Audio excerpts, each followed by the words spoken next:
ഞാൻ NL ബാലകൃഷ്ണൻ, കേരളം കണ്ട ഏറ്റവും വലിയ നടൻ.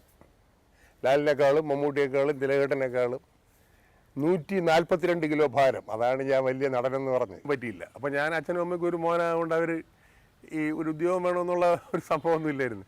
അങ്ങനെ തോറ്റ് സർട്ടിഫിക്കറ്റ് വാങ്ങിക്കാൻ ചെല്ലുമ്പോൾ എൻ്റെ പ്രഥമാധ്യാപകൻ അപ്പുള്ള സാറെന്ന് പറയും, അപ്പുക്കുട്ടൻ നായരെന്ന പേര്.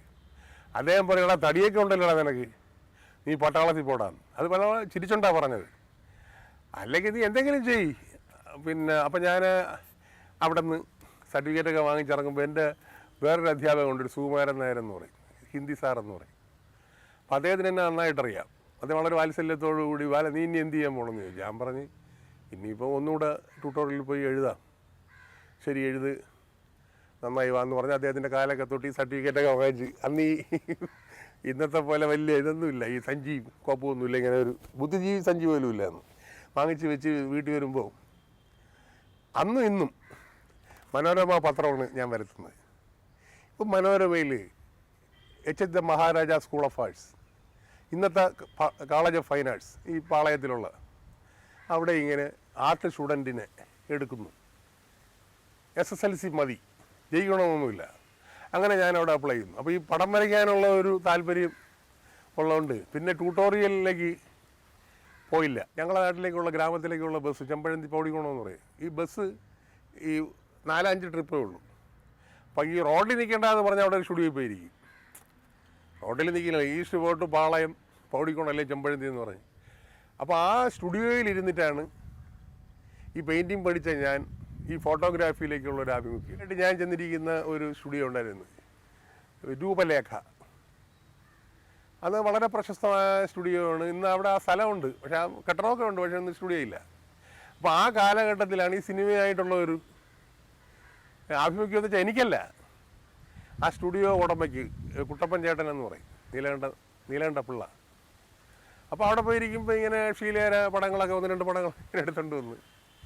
അപ്പോൾ ഞാൻ പറഞ്ഞ് എന്നെ കൂടെ ഒന്ന് കൊണ്ടുപോയി കൊള്ളാം. അപ്പോൾ ഞാനന്ന് ഈ സ്റ്റുഡിയോയിൽ ചെല്ലുമ്പോൾ ഒരു 5 കല്യാണം ഉണ്ടെങ്കിൽ പിന്നെ 3 ക്യാമറ അല്ലെങ്കിൽ കൂടുതൽ വരുന്ന വർക്ക് എന്നെ ഏൽപ്പിച്ച് വിടും കല്യാണ ഫോട്ടോ എടുക്കാൻ. ആ സമയത്ത് ആണ് ഈ കള്ളിച്ചെല്ലമ്മ എന്ന് പറഞ്ഞൊരു സിനിമ. അപ്പോൾ ഇദ്ദേഹമാണ് അതിൻ്റെ ആക്ച്വലി സ്റ്റിൽ ഫോട്ടോഗ്രാഫർ, ഞാനല്ല. അതിൻ്റെ പ്രൊഡ്യൂസർ ശോഭന പരമേശ്വരൻ നായർ എന്ന് പറഞ്ഞ വളരെ പ്രഗത്ഭനായ ആളാണ്. അദ്ദേഹം സ്റ്റിൽ ഫോട്ടോഗ്രാഫറാണ്. Shobhana studio round Thrissur studio നടത്തിയിരുന്ന ആളാണ്. അദ്ദേഹമാണ് നീലക്കുയിലിൻ്റെയൊക്കെ സ്റ്റിൽ ഫോട്ടോഗ്രാഫർ. അപ്പോൾ എന്നെ ഈ കക്ഷി വിളിച്ചുകൊണ്ട് അവിടെ പോയി. ഇത് അന്ന് ഈ തടിയൊക്കെ ഉണ്ട്, ഇത്രയും കരണ്ടിയൊന്നുമില്ല. അന്ന് ഈ രൂഷാൻ താടി ഇങ്ങനെ എല്ലാം കൂടെ വെച്ചിട്ടുണ്ട്, ഫുൾ താടിയൊന്നുമില്ല. താല്പര്യമുണ്ട്. അപ്പം പുള്ളി എൻ്റെ ചില കാര്യങ്ങളൊക്കെ ചോദിച്ചു. ഈ പരമണ്ണായി, ശോഭന പരമണ്ണായി, അന്ന് ഈ വെങ്കടേശ്വര ടൂറിസം എന്ന് പറഞ്ഞതിനടുത്ത താമസം, നസീർ താമസിക്കുന്ന മസ്കറ്റ് ഹോട്ടലിൽ. അപ്പോൾ ശരി, എന്നാൽ നസീർക്കാർ 5-6 പടം എടുത്തുകൊണ്ട് പോകാമെന്നൊക്കെ പറഞ്ഞിട്ട് ഞാൻ അവിടെ പോയി മസ്കറ്റ് ഹോട്ടലിൽ പടം എടുക്കുന്നു, ഇവിടെ വരുന്നു. അപ്പോൾ 1-2 ദിവസം ഇദ്ദേഹം വന്ന് വർക്ക് ചെയ്തിട്ട് എൻ്റെ അടുത്ത് പറഞ്ഞ്, ഓ നീ എടുത്താൽ മതി. ഇല്ല, കള്ളിച്ചെല്ലമ്മയ്ക്ക് ശേഷം ഞാൻ ചെയ്ത അഭയം എന്ന് പറഞ്ഞൊരു പടം രാമു കാരിയേട്ടിൻ്റെ തന്നെയാണ്. പെരുമ്പട ശ്രീധരൻ്റെ വളരെ പ്രശസ്തമായ ഒരു നോവലുണ്ട് അഭയം, ഷീലയും മധുചേട്ടനുമായിരുന്നു. രാവു പോയതറിയാതെ എന്നൊക്കെ പറഞ്ഞ അതിനകത്ത് സുഗതകുമാരിയുടെ ഭയങ്കര പ്രശസ്തമായ പാട്ടുകൾ. അതിൽ പാട്ടെഴുതിയിരിക്കുന്നതല്ല, പാട്ടെടുത്തിരിക്കുന്നത് പിന്നെ ശങ്കരക്കുറുപ്പ്, ആശാൻ, സുഗതകുമാരി, അങ്ങനെയുള്ളവരെ കവിതകൾ എടുത്തിട്ട് ദക്ഷിണാമൂർത്തി സ്വാമി.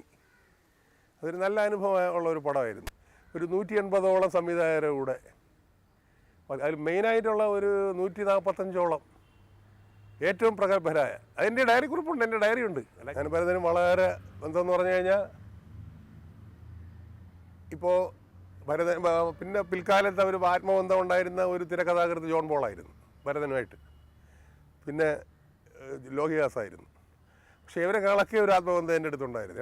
അങ്ങോട്ടും ഇങ്ങോട്ടും എടാന്ന് വിളിക്കുന്ന ഒരു ബന്ധമായിരുന്നു ഞങ്ങളിൽ. പിന്നെ അങ്ങനെ ഗുരുവായൂർ കേശവന് ഞാൻ പോയി വർക്ക് ചെയ്തു. പിന്നെ തകര, ആരവം, പുള്ളിയുടെ ക്ലാസിക് സിനിമയിൽ എല്ലാം ഞാൻ വർക്ക് ചെയ്തു. ലാസ്റ്റിൽ വർക്ക് ചെയ്ത പടം ഞാൻ മാളൂട്ടി, ഒരു കൊച്ചു കുഞ്ഞ് മറ്റേ ഒരു കുഴൽക്കിണറിൽ വീഴുന്ന ഒരു പടം. അടൂര് എങ്ങനെയാന്ന് പറഞ്ഞാൽ, അടൂര് വൈകുന്നേരം അല്ലെങ്കിൽ 2 ദിവസം കഴിയുമ്പോൾ ഈ ഫോട്ടോ ചോദിക്കും. പക്ഷെ അടൂർ വളരെ ക്രിയേറ്റീവായിട്ട് അദ്ദേഹം കമ്പോസ് ചെയ്ത ഫ്രെയിം തന്നെ ചോദിക്കും. ഇങ്ങനെ പക്ഷെ ഇത് ഇങ്ങോട്ട് മാറി നിൽക്കുന്നല്ലോ എന്നൊക്കെ പറയും പുള്ളി. വേറെ കുറ്റം പറയില്ല, പക്ഷെ പുള്ളി വളരെ ഇതായിട്ട് നോക്കും സ്റ്റില്ല്. പക്ഷെ അരവിന്ദേട്ടനും ഭരതേട്ടനും അത് നോക്കാറില്ല. ഞാനെടുത്ത് കൊടുക്കുന്ന ഇതേത് ഫ്രെയിം ഞാൻ പറഞ്ഞ ഞാൻ അങ്ങോട്ട് മാറി നിന്ന് എടുത്തതാണെന്ന് പറയും. ഞാൻ ഏറ്റവും കൂടുതൽ സ്റ്റിൽ ഫോട്ടോഗ്രാഫിയിൽ പടം എടുത്തുള്ള സ്ഫടികമാണ്. ഒരു 2000-ഓളം പടം എടുത്ത്. അത് ഗുഡ് നൈറ്റ് ഫിലിംസിൻ്റെയാണ്. ഇങ്ങനെ വെച്ച് ചുമ്മാ അടിച്ചുകൊണ്ടിരിക്കുക. അവിടെ വന്ന് ഈ വർക്കിംഗ് സ്റ്റില്ലെന്ന് പറയും നമ്മളെ സിനിമയ്ക്ക്. അതെന്താ സംവിധായകനും ക്യാമറാമാനും എല്ലാം ആഹാരം കൊടുക്കുന്നവരും ലൈറ്റ് ബോയ്സും എല്ലാം നിൽക്കുന്നു. അങ്ങനെ 500 പടം വർക്കിംഗ് സ്റ്റില്ലാണ്, 1500 സ്റ്റില്ലും. അപ്പോൾ ഭദ്രനത് ഭയങ്കര ഇഷ്ടമാണ്. ഭദ്ര എങ്ങനെ നിൽക്കുന്നത്, കൈ എടുക്കുന്നത് ഒക്കെ ഡയറക്ടറെ സംബന്ധിച്ച പുള്ളി. അങ്ങനെ ഞാൻ ഏറ്റവും കൂടുതൽ സ്റ്റില്ലെടുത്തിട്ടുള്ള പടം സ്ഫടികമാണ്. ക്യാമറ പിന്നെ ഇങ്ങനെ വി ഫൈൻഡറിൽ കൂടെ നോക്കിയാൽ ഒരുപാട് പടം എടുത്തിട്ടുള്ളത് വളരെ തുറന്നു പറഞ്ഞാൽ മോഹൻലാലിൻ്റെ പടങ്ങളാണ്. ഇങ്ങനെ ക്യാമറ വി ഫൈൻഡറിൽ കൂടെ ഇങ്ങനെ നോക്കുന്നത്. അപ്പം ഞാനീ പിന്നെ 300 സൂമിട്ടാ പടം എടുക്കുകയുള്ളൂ. അങ്ങനെ എടുക്കുമ്പോൾ ഇങ്ങനെ ക്ലിക്ക് ചെയ്തുകൊണ്ടിരിക്കും. പുള്ളിക്കാരൻ അറിയാം, പുള്ളിക്കാരൻ ഇങ്ങനെ പല അത് ഏറ്റവും കൂടുതൽ 36 പടം വരെ ഞാൻ ഒരു ഒറ്റ 36 പടമാണ് 35. മായാമയൂരം എന്ന് പറഞ്ഞ ഒരു സിനിമയ്ക്ക് എടുത്തിട്ടുണ്ട്. ഇയാൾ പിന്നെ ഗ്രാമീണനായ മോഹൻലാലും പിന്നെ ബാംഗ്ലൂർ സിറ്റിയിലെ മോഹൻലാലിൻ്റെ മായാമയൂരം. പിന്നെ എടുത്തിട്ടുള്ള ഗോപിയാശാനാണ് ഭരത്. എനിക്കും ചില ഇഷ്ടങ്ങളൊക്കെ ഉണ്ട്. അങ്ങനെ പിന്നെ ഒരുപാട് പടം എടുത്തിട്ടുള്ള ശോഭനേരയാണ്. അരവിന്ദേട്ടനെ ഞാൻ ബന്ധപ്പെടുന്നത് സ്വയംവരത്തിലാണ്. സ്വയംവരത്തിൽ പോസ്റ്റർ വരയ്ക്കാൻ എന്നിട്ട് ഒരു പിന്നെ കോലേജ് ഒരു പ്രത്യേക സംഭവം. അങ്ങനെ പറഞ്ഞ് ഈ സാധാരണ എസ് എ നായരും ബി എൻ മേനോനും അല്ലെങ്കിൽ കുര്യൻ വർണ്ണശാലയൊക്കെയാണ് പോസ്റ്റർ വരയ്ക്കുന്നത്. അപ്പോൾ നമ്മളെ ഈ സിനിമയ്ക്ക് ചിത്രകാരന്മാരായിക്കോട്ടെ പോസ്റ്റർ വരയ്ക്കുന്ന അങ്ങനെ ദേവേട്ട എം വി ദേവൻ, നമ്മൾ ആക്ഷി നമ്പൂതിരി, സി എൻ കരുണാകരൻ, അങ്ങനെ ഒരു 4-5 പേര്. അരവിന്ദേട്ടൻ സിനിമ പോസ്റ്റർ, ചിത്രകാര വഴുതക്കാട് ഓഫീസ്. ഇപ്പോൾ ആ ഓഫീസ് ഒരു വീടാണ്. അവർ അവിടെ ഈ പോസ്റ്റർ വരയ്ക്കുന്ന പോസ്റ്റർ പേപ്പർ എന്നൊക്കെ പറയും. പോസ്റ്റർ കളറൊക്കെ ഇറങ്ങിയ കാലമാണ് ക്യാമലിൻ്റെ. അപ്പോൾ ആ കാലഘട്ടത്താണ് അരവിന്ദേട്ടനെ പരിചയപ്പെടുന്നത്. അപ്പോൾ നമ്മൾ കട്ടൻ ചായ ഇട്ടുകൊണ്ട് കൊടുക്കും, ഇങ്ങനെ ഫോട്ടോ ഒന്നുകൂടെ തരണമെന്നൊക്കെ പറയുന്നിടത്തോട് കൊടുക്കും. പുള്ളിക്കാരൻ ഒരു സിനിമ തുടങ്ങിയപ്പോൾ അന്ന് ഞാൻ കേരളവിലാണ്. ഇങ്ങനെ MS മണിസാറിൻ്റെ അടുത്ത് വിളിച്ച് പറഞ്ഞു, നിങ്ങളൊരു ഫോട്ടോഗ്രാഫർ ഉണ്ടല്ലേ, പുള്ളിക്കാരനൊന്ന് കോഴിക്കോട് അയക്കണം. അങ്ങനെയാണ് ഞാൻ അരവിന്ദേട്ടൻ്റെ എല്ലാ പടവും, എനിക്ക് എൻ്റെ ജീവിതത്തിലെ ഏറ്റവും വലിയൊരു ഭാഗ്യമെന്ന് പറഞ്ഞാൽ അരവിന്ദേട്ടൻ 11 പടം ചെയ്തിട്ടുണ്ട്. ഈ 11 പടത്തിൻ്റെയും പിന്നെ ഒരു 5-6 ഡോക്യുമെൻ്ററി റീൽസിൽ ഫോട്ടോഗ്രാഫർ ഞാനാണ്. ആദ്യത്തെ പടം ഉത്തരായണം മങ്കട രവിവർമ്മ. അത് കഴിഞ്ഞാണ് 76-ൽ ഷാജി എൻ കരുൺ കാഞ്ചന സീത. പക്ഷേ ഈ 11 പടത്തിൻ്റെയും സ്റ്റിൽ ഫോട്ടോഗ്രാഫർ ഞാനാണ്. അപ്പോൾ അരവിന്ദേട്ടൻ പോലും എന്നെ തടിയാണ് യൂട്ടിലൈസ് ചെയ്ത്. വസ്തുകാരിൽ കോഴിക്കറി മോഹൻലാലും നീരാജന മിത്രയൊക്കെ അപ്പുറത്തിരിക്കുമ്പോൾ ഞാൻ ഇങ്ങനെ കോഴി കഴിച്ചു പറിക്കുന്ന ഷർട്ടിടാതെ ഒരു ഇങ്ങനെ ഇതൊരു ഗരളയൊക്കെ എടുത്ത് വരും. അല്ല, എന്നെ അഭിനയിക്കാൻ കൊണ്ടുവരുന്നത് രാജീവഞ്ചല. എങ്കിലും എൻ്റെ പടം മലയാളത്തിൽ അവസാനം ചെയ്ത പടം അത്യുന്നതങ്ങളിൽ കൂടാരം പണിതവരാണ്. പിന്നെ ഹിന്ദിയിൽ 2-3 പടം ചെയ്തു. ഇന്ന് ഷാജി എൻ കരുണിൻ്റെ നിഷാദ്, പിന്നെ ഫിലിം ഡിവിഷനിലെ ഏറ്റവും വലിയ പ്രഗത്ഭനായ ഒരു ഡയറക്ടറുണ്ട് ജോഷി ജോസഫ്, അങ്ങേരെ ദൃശ്യാന്തർ. ഒരു നാട്ടിൽ കന്നഡ ഉപയോഗിക്കുന്നില്ല, അതാണ് അതിൻ്റെ സബ്ജക്റ്റ്. അപ്പോൾ കന്നഡ ഉപയോഗിക്കാൻ അവർക്ക് വിദ്യാഭ്യാസം ഉള്ളവർക്കല്ലേ കന്നഡ വേണ്ടു, അക്ഷരാഭ്യാസം ഉള്ളവർക്കല്ലേ. അങ്ങനെ ഒരു നല്ലൊരു സബ്ജക്റ്റാണ്. എന്നെ വിളിച്ച അണ്ണ ഉടുപ്പൂരിയിട്, അണ്ണ ഓടിക്കൂ, അല്ലെങ്കിൽ തലകുത്തി വീഴ്, അണ്ണ ഓടിക്കൂ എന്ന് പറയും. അല്ലാതെ എൻ്റെ ഈ ശരീരം മാത്രമേ അവർ യൂട്ടിലൈസ് ചെയ്തിട്ടുള്ളൂ. പിന്നെ എനിക്കിതിൽ കാര്യം എനിക്ക് വേറെ ഒന്നുമില്ല. ഞാൻ വളരെ അഹങ്കാരമായിട്ട് പറയുന്ന ഒരാളാണ്. ആ കാര്യത്തിൽ ഞാൻ ദീപസ്തംഭം കണ്ട ആളാണ്. അപ്പോൾ എനിക്ക് ഈ ഒരു കൊച്ചു മൺവിളക്ക് കണ്ടാൽ അതിനകത്ത് അല്ല, ഞാൻ വളരെ ഇതായിട്ട് പറയാം. 40 കൊല്ലം സിനിമയിൽ നിൽക്കുകയും ഇത്രയും പടത്തിൽ ഫോട്ടോഗ്രാഫി ചെയ്യുകയും ഇത്രയും പേരെടുത്ത് ഇടപെടാൻ പറ്റുകയും അതിനകത്ത് ഒരുപാട് കല്ലുകടിയുള്ള ആൾക്കാരുണ്ട്. ഞാൻ ആരും വെളിയിൽ പറഞ്ഞിട്ടില്ലേ. അത് എനിക്ക് ഒരുപാട് ആത്മമിത്രങ്ങളുണ്ട്. അതൊക്കെ എൻ്റെ ഡയറി കുറിപ്പിൽ 41 വർഷത്തെ ഡയറി ഉണ്ട് എൻ്റെ കയ്യിൽ. എൻ്റെ സൗകര്യമാണ് ഈ മുണ്ട്, കറുത്ത മുണ്ട്. വെള്ള മുണ്ടാണെങ്കിൽ ഒരു ദിവസം പറ്റില്ല. ഞാൻ ഇവിടെ ഇരിക്കും, അവിടെ ഇരിക്കും, അപ്പോൾ കഴിയേണ്ടി വരും. കാവ്യ മുണ്ടാണെങ്കിൽ വളരെ സൗകര്യമാണ്, എവിടെ ഇരിക്കാം, ഇരുന്ന് നമ്മളിപ്പോൾ ഒരു ഭാഷയുണ്ട് ട്രിവാൻഡ്രം, എവിടെ ഇരുന്ന് നിരങ്ങാം. അതിൻ്റെ ഒരു സൗകര്യം അല്ല. എനിക്ക് വേറെ അങ്ങനെ പ്രത്യേകിച്ച് കോസ്റ്റ്യൂമിലൊന്നും ഒരു ഇതില്ല. കൂടെ അഭിനയിക്കുന്നതിൽ നമ്മൾ ഒരുപാട് എൻകറേജ് ചെയ്യുന്ന ഒരു നടൻ മോഹൻലാലാണ്. എനിക്കിപ്പോൾ അങ്ങനെ നാളെ 2 സിനിമ വരെ എന്നെ വിളിക്കും, അതെനിക്ക് പ്രശ്നമല്ല. അത് അണ്ണാ അങ്ങോട്ട് തിരിഞ്ഞ് നോക്കരുത്, നിങ്ങളിങ്ങോട്ട് ഫ്രണ്ട് നിൽക്കുക, നിങ്ങൾ ഡയലോഗ് പറഞ്ഞ് പുറകോട്ട് പോകരുത് എന്ന് പറയും. വേറെ ചില നടന്മാരുണ്ട് മലയാളത്തിൽ, റിഹേഴ്സലിനൊന്ന് ചെയ്യും. ഞാൻ പേര് പറയുന്നില്ല, അത് ഇൻ്റർവ്യൂ കണ്ടാവും മനസ്സിലാക്കിയത് എന്നെ കുത്തി പറഞ്ഞതാണ്. റിഹേഴ്സലിന് അവൻ ഇങ്ങനെ നിൽക്കും, പക്ഷെ ടേക്കിന് നമ്മളെ മുമ്പ് കയറി കോപ്രായം കാണിക്കും. നമ്മളിപ്പം ഡയറക്ടർ പറയുന്ന കണക്കല്ലേ നിൽക്കുകയുള്ളൂ. പക്ഷേ ഈ ഡയറക്ടർക്ക് ആ നടനെ വിലക്കാവില്ല. പക്ഷെ ലാൽ ഒരിക്കലും അത് ചെയ്യില്ല. ലാലിനടുത്ത് അഭിനയിച്ചിട്ടുള്ള എല്ലാ പടങ്ങളും പറയണം, നിങ്ങൾ ഫോട്ടോഗ്രാഫർ, നല്ല ഫോട്ടോഗ്രാഫർ, നിങ്ങൾക്ക് അറിഞ്ഞൂടെ ക്യാമറ എവിടെ ഇരിക്കുന്നു, അതുകൊണ്ട് ക്യാമറയെ ലെൻസിനെ ഫേവർ ചെയ്ത് നിൽക്കണമെന്ന് പറയും. അത് ലാൽ മാത്രമേ പറഞ്ഞിട്ടുള്ളൂ, വേറെ ഒറ്റ നടൻ പറഞ്ഞിട്ടില്ല.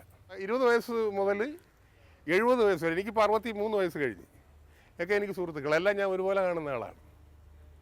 അപ്പോൾ എൻ്റെ മക്കളെ കുട്ടികൾ പറയും, അച്ഛൻ ഈ തരത്തി കുറഞ്ഞ പിള്ളേരെടുത്ത് നടക്കണമെന്ന് ഇഷ്ടമെന്ന്. അത് ട്രിവാൻഡ്രത്തൊരു ഭാഷയാണ്, തരത്തി കുറഞ്ഞ. അപ്പം ഞാൻ പറഞ്ഞു, ഞാൻ തരത്തി കുറഞ്ഞാണെങ്കിൽ ഞാൻ ആ പ്രായത്തിലേക്ക് തിരിച്ചു വരാമല്ലേ എന്ന് ചോദിക്കും. അല്ല, എനിക്കിപ്പോൾ ഒരു ആട്ടോ പിടിച്ചു, അവനെ നിർത്തി, നിനക്ക് എത്ര വയസ്സായി? എനിക്ക് 30 വയസ്സാ, നിൻ്റെ ആട്ടോ പോട്ടെ എന്ന് പറയാൻ നോക്കൂ. അങ്ങനെ ഉണ്ട്. എനിക്ക് ആദ്യമായിട്ട് 50 രൂപ എനിക്ക് പ്രതിഫലം തരുന്നത് BTH ഭാരത് ടൂറിസ്റ്റ് ഹോം വെച്ച് ശോഭന പരമൂണ്ണനാണ്. അഭയം എന്നുള്ള പടത്തിന് കള്ളിച്ചെലവിക്കൊന്നും കിട്ടിയില്ല. 50 രൂപ പരമൂണ്ണനുണ്ട്, ഈ കുട്ടപ്പച്ചേട്ടനുമുണ്ട്. ഞാൻ 50 രൂപ വാങ്ങുന്ന മുമ്പേ കാലിത്തൊട്ട് തൊഴിലിട്ടാണ് വാങ്ങിച്ചത്. അതിൻ്റെ ഐശ്വര്യം എനിക്കിന്നുമുണ്ട്. എൻ്റെ അച്ഛൻ്റെ പേര് നാരായണൻ, K നാരായണൻ. അമ്മയുടെ പേര് ലക്ഷ്മി. അങ്ങനെ എനിക്കൊരു സ്റ്റുഡിയോ ഉണ്ട്, സ്റ്റുഡിയോ ലക്ഷ്മി നാരായൺ. പിന്നെ 3 മക്കൾ. മൂത്ത മോള്, അവളെ പേര് ലക്ഷ്മി എന്നാണ്, കുഞ്ഞുമോളെന്ന് ഒരു പെണ്ണയാണ്. രണ്ടാമത്തെ മോള് മഞ്ജു, അവളെ ജയ എന്നാണ് പേര്. മോൻ പിന്നെ ജയകൃഷ്ണൻ, അവനാണ് ഈ സ്റ്റുഡിയോ നടത്തുന്നത്. എൻ്റെ അമ്മാവൻ്റെ മോള് മുറപ്പെണ്ണ്, എൻ്റെ വീട്ടുകാരി, ഭാര്യ. കൊച്ചു തെറ്റുകൾ ഒരുപാട് ചെയ്യാറുള്ള ആളാണ് ഞാൻ. കൊച്ചു പറഞ്ഞാൽ വളരെ കൊച്ചു തെറ്റുകൾ, അതെല്ലാം പുറത്തെന്നോട് ക്ഷമിക്കുന്ന എൻ്റെ വീട്ടുകാരി. അതാണ് എൻ്റെ ശക്തിയും ധൈര്യവും എന്നെ മുന്നോട്ട് ജീവിപ്പിക്കാൻ ഉള്ള പ്രേരണയും. വീട്ടുകാരി ഈ തന്ന ഒരു സ്വാതന്ത്ര്യം കൊണ്ടാണ് ഞാൻ ഇങ്ങനെയൊക്കെ ഒരു കയറൂരി വിട്ട ആളായത്. നളിനി എൻ്റെ മുറപ്പെണ്ണാണ്, അമ്മാവൻ്റെ മോളാണ്. പിന്നെ ഇടയ്ക്കിടയ്ക്ക് എന്നെ ഇങ്ങനെ പിടിച്ച് വലിക്കും. ഇപ്പോൾ 2 പ്രാവശ്യം ഫോൺ ചെയ്ത്. ഇപ്പോൾ ഈ മൊബൈൽ വന്നതിൻ്റെ ഒരു കുഴപ്പം ഇതാണ്, ഈ ആഫ് ചെയ്ത് വെച്ചാൽ നിങ്ങളെവിടെ ഇരുന്ന് ആഫ് ചെയ്ത് കളഞ്ഞല്ലേ എന്ന് ചോദിക്കും. ശരിക്കും ഞാൻ എന്തെങ്കിലുമൊക്കെ ആയെങ്കിൽ അതിനുള്ള സ്വാതന്ത്ര്യം തന്ന എൻ്റെ വീട്ടുകാരിയാണ്. എവിടെ പോയിട്ട് വന്നാലും എന്നെ ഒരു ചോദ്യം ചെയ്യാതെ, പിന്നെ ചോദ്യമൊക്കെ ചെയ്യും, എങ്കിൽ പോലും ഒരു സ്വാതന്ത്ര്യം. അടുത്തൊരു വർക്ക് ഷാജിയൻ കരുണിൻ്റെ ഒരു പടമാണ്, രാജാ രവിവർമ്മയുടെ ജീവചരിത്രം, സൂര്യമുഖി. അതിപ്പോൾ വേറെ ആരും അനൗൺസ് ചെയ്തിരിക്കുന്നുണ്ടത്. അത് പിന്നെ അജയ് ദേവഗണ്ണും മാധുരി ദീക്ഷിത്. പക്ഷെ ആ പടം ഇങ്ങനെ നീണ്ടുപോയി. രാജാ രവിവർമ്മയുടെ ജീവചരിത്രം, അദ്ദേഹം പെയിൻറ്ററും ഇവർ മോഡലും. അതിപ്പോൾ ഒരു കഴിഞ്ഞ ദിവസം വിളിച്ചപ്പോൾ പറഞ്ഞ് ഇനി നവംബറിൽ സ്റ്റാർട്ട് ചെയ്യുന്നു. അതിൻ്റെ സ്റ്റിൽ ഫോട്ടോഗ്രാഫറാണ്, അല്ലാതിരിക്കാനത് അഭിനയമൊന്നുമില്ല. വേറൊരു വലിയൊരു ദുഃഖമുള്ളതെന്ന് പറഞ്ഞാൽ ഞാൻ ഇതുവരെ ഒരു ചിത്രകാരനാണെന്ന് തെളിയിച്ചിട്ടില്ല. 5 കൊല്ലം പഠിച്ചേ ഉള്ളൂ. അതിനി ചെയ്യണം, ഉടനെ ചെയ്യും. ഇപ്പോൾ സൈക്കിൾ ചവിട്ടുന്ന ഒരാളിന് പിന്നെ എത്ര വയസ്സിൽ സൈക്കിൾ ചവിട്ടാലും മറന്നുമില്ല. അപ്പോൾ ഒരു പെയിൻറ്റിങ് എക്സിബിഷൻ നടത്തി. അല്ലെങ്കിൽ ചിലരൊക്കെ ഇങ്ങനെ കുത്തി ചോദിക്കും, ബാലയണ്ണ, ഞാൻ പറഞ്ഞ അതൊക്കെ വിട്, ഞാൻ പഠിച്ച കാര്യമല്ല, അത് ഞാൻ എപ്പോഴും വേണോ ചെയ്യാം. എൻ്റെ ആദ്യത്തെ പടം രാജി ചെയ്തതാണ്. അപ്പോൾ അതിനിടയ്ക്ക് ഞാൻ സ്വപ്നാടനത്തിൽ ഞാൻ അതിൻ്റെ സ്റ്റിൽ ഫോട്ടോഗ്രാഫറാണ്. ജോർജിൻ്റെ ആദ്യത്തെ പടം സ്വപ്നാടനം, അതിൽ ഞാനൊരു ടൂറിസ്റ്റായിട്ട് അഭിനയിച്ചിട്ടുണ്ട്. പിന്നെ ഈ ഭരതൻ്റെ ആരവം, അതിൽ ഫോട്ടോഗ്രാഫറായിട്ട് അഭിനയിച്ചിട്ടുണ്ട്. ഈ നെടുമുടി വേണുവിന് വേറൊരു നടിയെ നിർത്തി, ഒരു എരുമ നിർത്തിയിട്ട് ഇങ്ങനെ കൈയൊക്കെ കാണിച്ച് ക്രിയേറ്റീവ് ആർട്സ്, എൻ്റെ കൈയാണ് അതിൽ കാണിക്കുന്നത്, ക്രിയേറ്റീവ് ആർട്സ്. അങ്ങനെ ഒരു പക്ഷേ ആക്ച്വലി ഒരു സ്ക്രിപ്റ്റ് വെച്ചിട്ട് ഡയലോഗ് പറഞ്ഞ് അഭിനയിച്ചത് അമ്മാനങ്കിളിയിലാണ്. എൻ്റെ പ്രായത്തിനൊപ്പം ഇപ്പം എനിക്ക് 64ആയി, ഒരു 60 വയസ്സുകാരിയുടെ ഇങ്ങനെ മരം ചുറ്റി ഓടുന്ന ഒരു പാട്ടോ പത്തിലാം ചേട്ടനിലൊക്കെ ചില ചെയ്യുന്നില്ലേ കവിയൂർ പൊന്നമ്മയായിട്ട്, അതുപോലെ ചെയ്യുക. അല്ലെങ്കിൽ എൻ്റെ പ്രായത്തിനൊത്ത ഒരു ക്യാരക്ടർ തന്ന അച്ഛനായിട്ട്, അമ്മാവനായിട്ട്, അപ്പൂപ്പനായിട്ട് ഒക്കെ ചെയ്യാം. സിനിമയിൽ വന്ന് തന്നെയാണ് പിന്നെ എനിക്ക് ഒരുപാട് ബന്ധങ്ങളും സൗഹൃദങ്ങളും ആത്മമിത്രങ്ങളും ഒക്കെ ഉണ്ടായിരുന്ന സിനിമ തന്നെയാണ് നമ്മളെ ജീവിതം. ഞാനീ പറഞ്ഞ എല്ലാം സത്യമാണ്. മംഗളം ഭവന്തു.